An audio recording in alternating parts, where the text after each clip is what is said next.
I want us to appreciate that the beauty of God and whatever God created does not have any limitation or does not have a fixed reasoning in mind of a human being.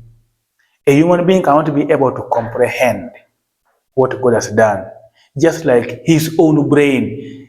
The person who is talking does not know even how his brain works. If you ask him, can we operate you, and you show me the portion of your brain where my name is stored, they cannot show. Can you try to explain how human hair grows? They just bring it the way they feel, the way they have understood. But also, God could be the one who knows the best way because he's the one who made the what? The hair. If you ask somebody that, how can my tongue differentiate between sweet, bitter, and sour? They say, the tongue has other enzymes, the tongue has what, which can do this and compare this. They are not able to bring the clear explanation on how the tongue is able to separate sweet, bitter, and sour things. They will only bring what they feel. If you ask a human being also, how does an eye work? How does the eye see something from a distance?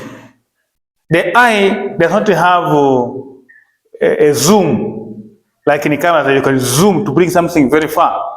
But you're able to see something very far. Can you zoom the eye? You cannot zoom the eye, but you can see. Nobody is coming to explain all this. People are ending somewhere. Even when you get an eye specialist, he's not able to give a solid explanation. He will bring what he feels. Yeah, in fact, the eye has muscles. The muscles in the eye can operate, they can contract and relax, and the muscles in the eye are able to, and it ends there. That's human knowledge. It is limited. So in this case, we must not rush to conclude things concerning the creativity of God humanly. We must believe that God created things, first of all, by word of command. And this alone nobody can explain.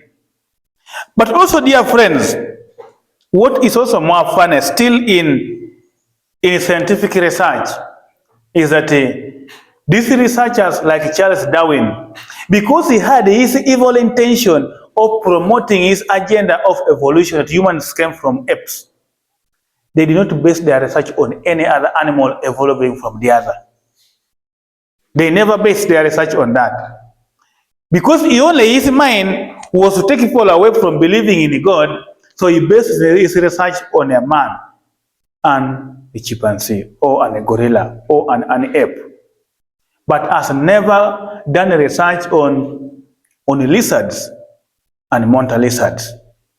He has never done research on baboons and apes, or baboons and gorillas, which are even so much close to each other.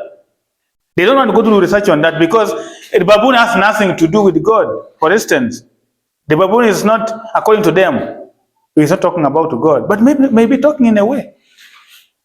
This research was a biased research. And the aim of this research of Charles Darwin was basically targeted in taking people away from believing in God. That was the main agenda. It was not all about proving. It was aimed at putting a propaganda. Just like if someone wants to spoil your name, can you say, yeah, that man, we made that man doing this. That man is a witch. Even if you're not a witch, even if it's proved, we don't doubt that you're not a witch. But if your name has been mentioned already, the name has been spoiled, some people will take it. Kumu, that's why she was passing on my back. She wanted to bewitch me. So if someone says that if that man, John Paul, passes behind you, you will die.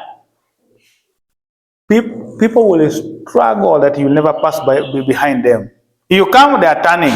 You come, people are turning. You don't pass behind them because you will die.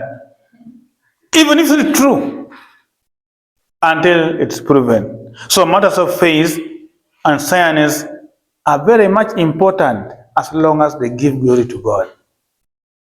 Anything contrary to the teachings of the church, especially anything contrary to the traditional doctrine of creation regarding the origin of man, is wrong, because it is baseless.